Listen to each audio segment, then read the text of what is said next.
Dr. Quetzal will see you. He's waiting for you in his office. Up the stairs, all the way down the hall, until the last door. What a surprise. It's enough to mention Wessler's name and all the doors are open.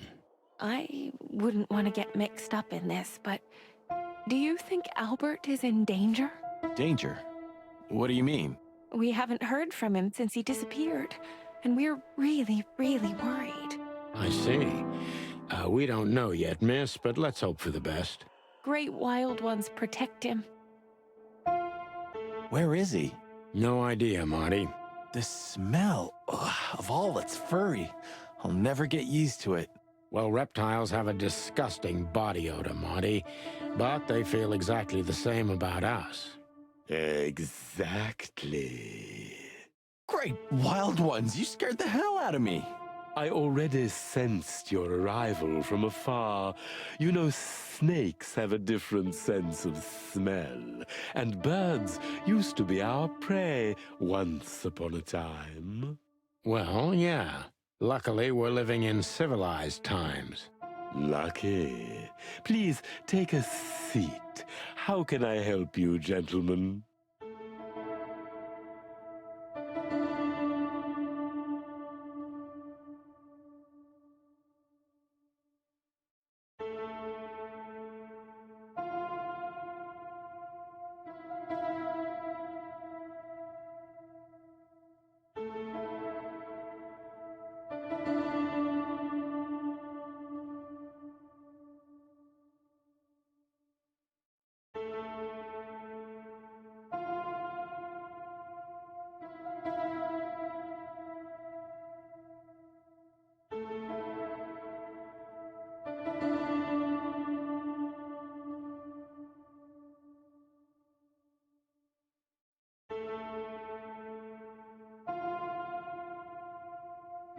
Your office is rather Puritan. Simple, I mean. Ain't that the truth? Well, yes. I can't let my mind wander from my work. I only keep what's essential in my office. I see. That makes sense.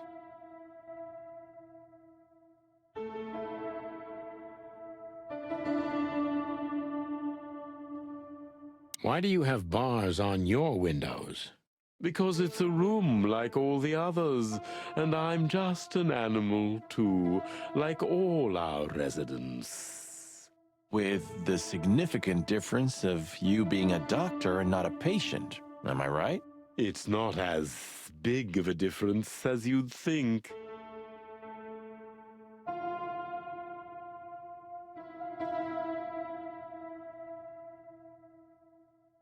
Is this cell like the others? I would rather call it a room. But yes, it's like all the others, except there are even bigger ones than this.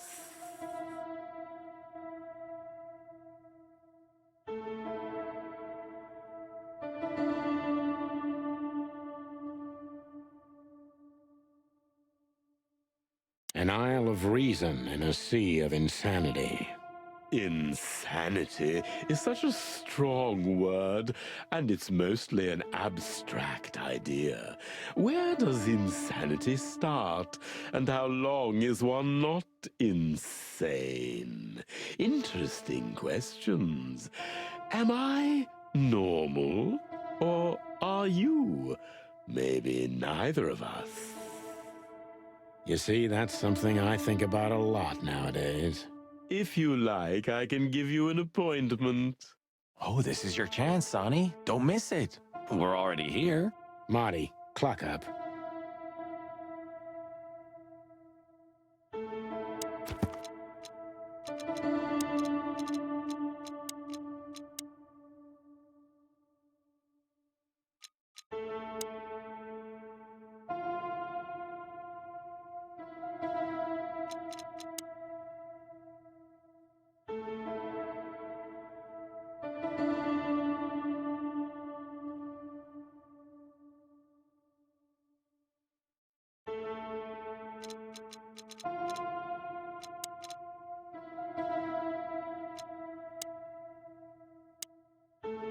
A snake. I can't help it, but they make my feathers stand on end. To be honest, gentlemen, your visit is anything but a surprise. I could even say I was expecting it. What an introduction. Please forgive me. I have the bad habit of immediately getting into the middle of things. How very rude of me. My name is Dr. Sessuous Quetzalcoatl, but most call me Dr. Quetzal to keep it simple. The name is Santino Featherland, and this is my partner, Martin McChicken, From the predatory division of the Clawville Police Department. Your fame is one step ahead of you. We're used to it. Certainly. We have some questions about one of your patients, if you don't mind. We'd like to talk to him, if that's possible. Please be specific, Detective. Look, Doctor, we're too tired to play cat and mouse. Not that snake and chicken sounds any better. Very funny, I must say. Just what I expected from you two detectives. We know you know it's about Albert Wessler, Ibn Wessler's secret twin. Ever since we've said his name, all the doors have miraculously opened. That's what we call a bullseye. Well, yes. Why should I deny it? We're talking about a rather illustrious patient here, who's also a very particular medical case. Now, that's much more interesting. So, are you willing to talk about him? Because Albert, regrettably, has disappeared, and you are police detectives, I have no reason not to talk to you. Of course, I'm at your service, but you must understand, I can't disclose information about my patients. Not even if it's a matter of life and death? Everything's a matter of life and death in here, Detective. This is a hospital, even if it's primarily for the mind, not the body. Still, I'd like to give the impossible a try. Please, Detective, just do your job, and I'll do mine.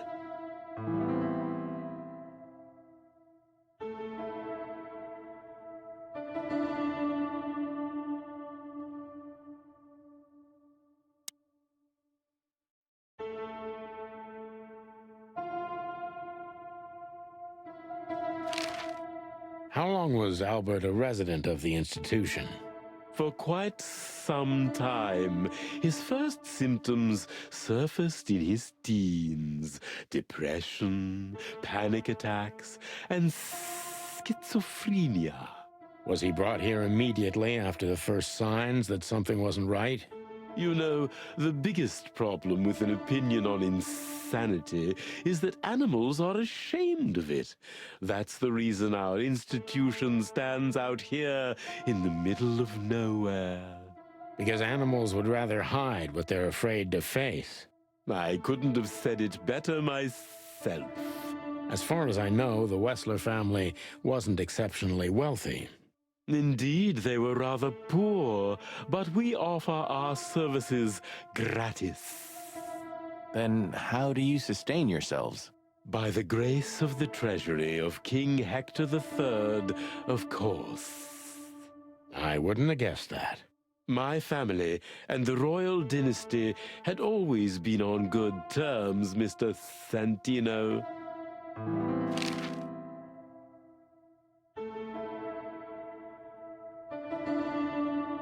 What kind of a place is this exactly? I assume it wasn't built as an insane asylum. It used to be a mansion. Construction started during the occupation in 622. Then it stood empty for almost a century, until finally it went to the crown of Clawville when Hector's great-grandfather took the throne. The rest is history. How long have you been working here? I've worked here for more than 30 years, but it's been in my family's possession for almost 150 years. So if I count correctly, as soon as it went to the crown, it was seized by your family. That's almost accurate, Mr. Featherland. What a lovely inheritance. Tell me, Doctor, do you know Madame Zavas? Just like everybody else, I've heard of her, but I never had the pleasure of meeting her in person. I'm sure she's an interesting case. Oh, you can be sure about that. I'd gladly get you two together if I had the chance. A spare cell would suit her very much. Is that so? As it turns out, she likes small, narrow, secret places. Oh, I see. What a coincidence.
So when did Albert become a resident of your institute? Albert and Hobart, or Ibn as you call him, arrived here almost exactly 4 years ago. Could you describe that day more specifically? It was not long after New Year's Eve, maybe the first week of the year, if I'm not mistaken. It was sleeting that day. Wind was banging incessantly on the windows. The power was going out for short periods of time. What was your first impression of them? I already knew the Wessler name. I knew who they were, or at least I knew one of them, Hobart Wessler. He was famous. Gangster, moneylender, celebrity, lover. And Albert? He was new to me, an invisible gray ghost. The family had tried to keep his existence a secret. Why? Because they were ashamed of him, of course, Mr. Featherland. That's how it usually is. What was your first impression of him? He was silent, but observed everything that surrounded him. His eyes were constantly moving, never stopped for a second. Was he afraid? I wouldn't say so. It seemed to me that he wanted to move into our institution voluntarily. It looked as if he couldn't wait to be here, alone, locked up in silence and darkness. Didn't you think of that as unusual? Of course I did, but who am I to judge? It was rather special treatment.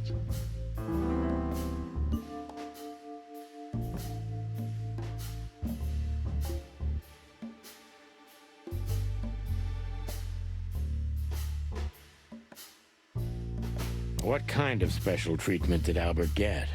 You know, if an institution like ours has to accept a Wessler as a guest, there's bound to be some favoritism. And complete secrecy, I guess. Yes, but that's the case for all our patients, Mr. Featherland. Of course.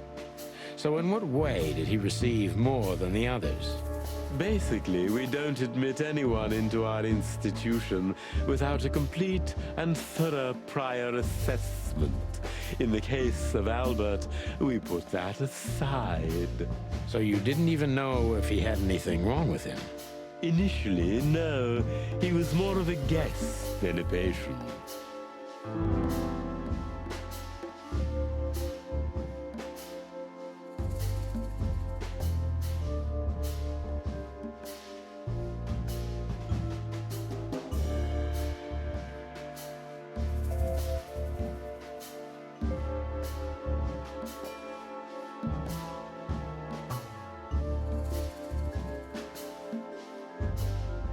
How did Albert relate to you? Albert was immensely sophisticated and polite, so much so that his true emotions and thoughts could not be deciphered. And that's why you thought of him as an exciting case. That's right, Mr. Featherland. I see you're starting to get to know me in some way. I'm just doing my job, Doctor. You and me both.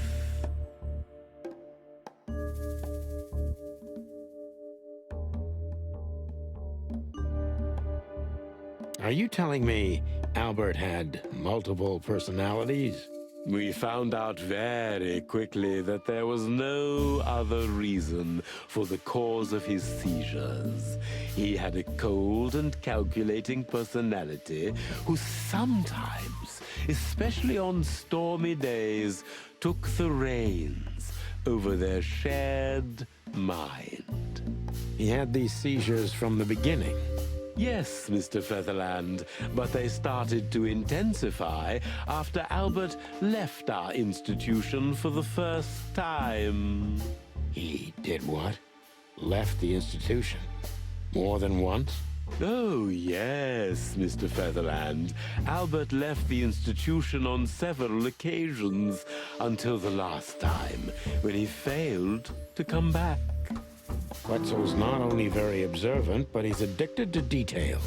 I must focus on that if I want to get closer to the truth. Focus. Addicted to details.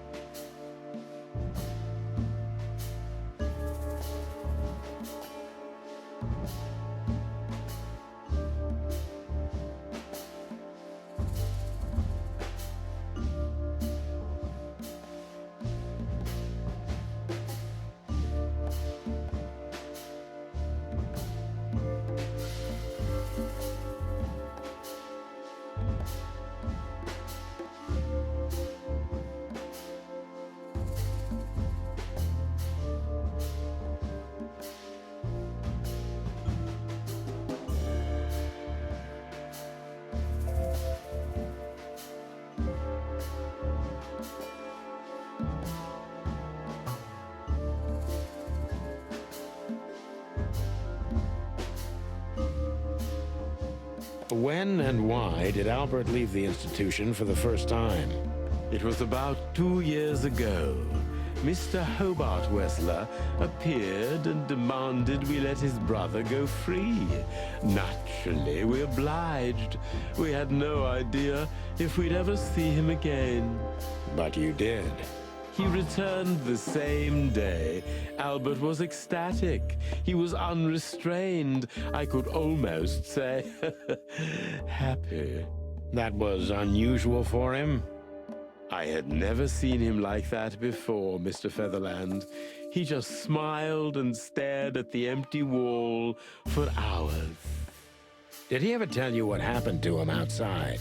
Of course he did. Albert and I had a good relationship.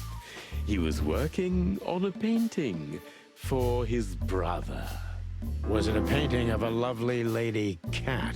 Oh, exactly. So you already knew about that.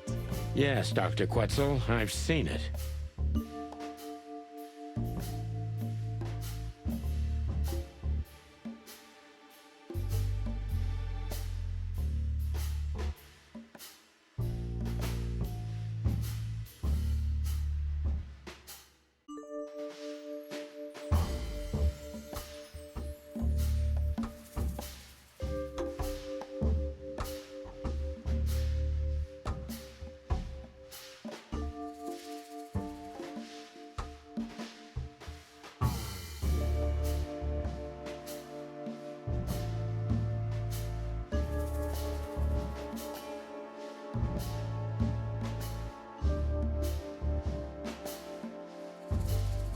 Has Albert ever talked to you about Natasha?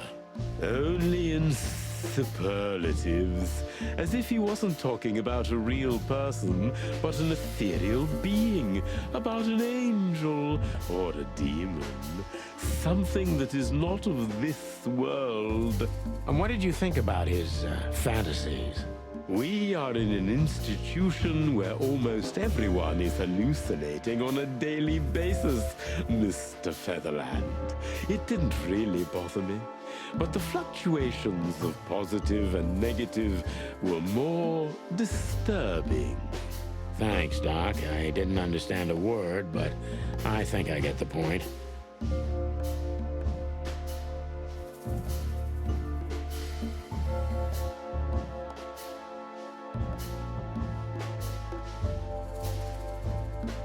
So Albert left on many occasions to continue working on the painting.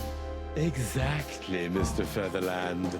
Every time he came back, he was like a different person.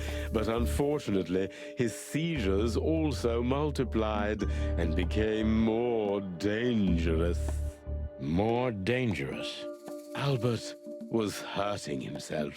And on one occasion, he even tried to hurt me. It was unprecedented. It seemed his confined personality was taking over their shared mind entirely, piece by piece. Do you think the painting caused it? Not the painting, Mr. Featherland. But its subject. Exactly. He was obsessed, right until that fateful day when he returned to us for the last time. What exactly happened that day, Doctor? It wasn't Hobart who brought his brother back that day, but two of his gorillas. Not literally, I mean. And Albert was in a terrible, terrible state. What happened to him? I don't like to talk about that, Mr. Featherland. It could be vital to the case, Dr. Quetzal. Don't back down. Oh, you're right. There's no use turning back now. So, Albert's tongue was torn out, or cut off, I don't know exactly, and he was blinded in one eye, or rather, one of his eyes was missing entirely. So you're saying Albert was brought back horribly mutilated? Yes. And they didn't give any explanation as to what had happened. They simply told me it was some kind of accident. Dr. Quetzal is cold and professional, but he's also very confused. Maybe it's cruel, but I must exploit his vulnerability if I want to learn everything about Albert. Focus, confused.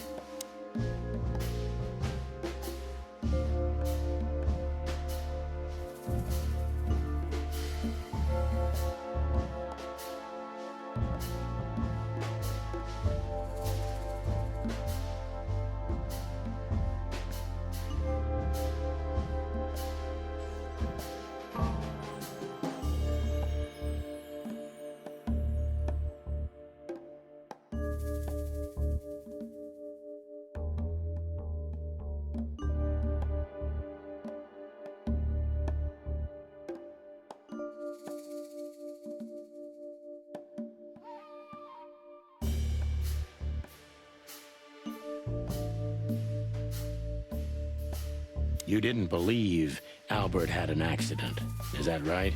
Of course not. I'm not naive. I knew immediately that Albert had been severely battered, and I was sure it had been his brother, Hobart. Well, we don't know that, Dr. Quetzal. Would you defend a monster? Take it easy, Doc. One of the most critical elements of my job is not to make assumptions. You're absolutely right, Mr. Featherland. I'm sorry I got carried away. It's all right. Happens to everyone.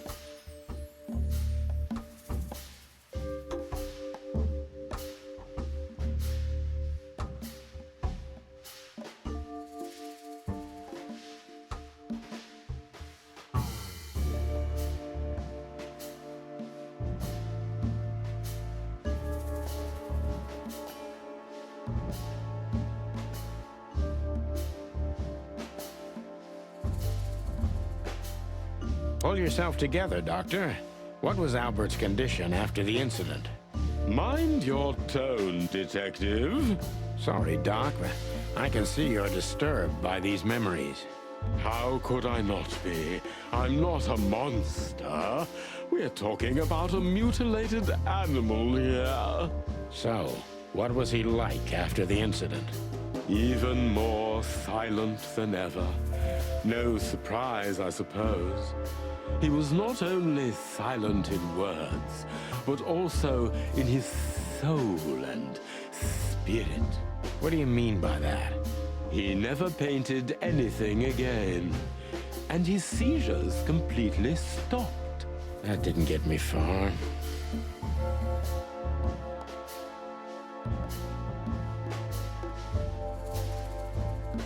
What happened then? How did Albert disappear? A few weeks later, Hobart came to visit Albert one more time. Albert had been in terrible condition by then. We even had to transfer him to another cell, a more safe one. What did Hobart do during the visit? He didn't do anything. He just sat and watched his brother, who was in an almost vegetative state by then. Couldn't you manage to draw anything out of him? You or Hobart? Nothing. For a while, he was trying to signal something. Perhaps he was too afraid. And most likely his fingers had been broken too, so he couldn't even write. Do you think Hobart could have killed Albert? It's horrible to say it, but I'm sure of it. How did he disappear in the end? Did someone come for him? That's what's most eerie about it all, Mr. Featherland. He simply disappeared. His door, which only I had a key for, was open. Did anyone see anything? No one. We interrogated the staff, even the patients. He simply vanished off the face of the wilderness. We don't know what happened to him. Unfortunately, I have a hunch. Thank you, Doctor. You've been a great help. Oh, well, I'm glad I could be of help. But please, I now must attend to my work. We understand, Doctor. Thank you.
Sorry, but I still can't believe it's really you. Neither can we. You can't imagine how wonderful it is that I can help you in one of your cases. Does this mean it will become a new book? And maybe I will be in it? Miss, those books aren't really... Don't even tell me. No, I don't want to know. Let it be a surprise instead. No, I didn't mean... Leave it to me, Sonny. I'm good at this. Thank you, miss. Your words are very flattering, and we are honored. No, I thank you. I'll never forget this day. We won't either, that's for sure. We're happy to bring you joy, miss. Anytime.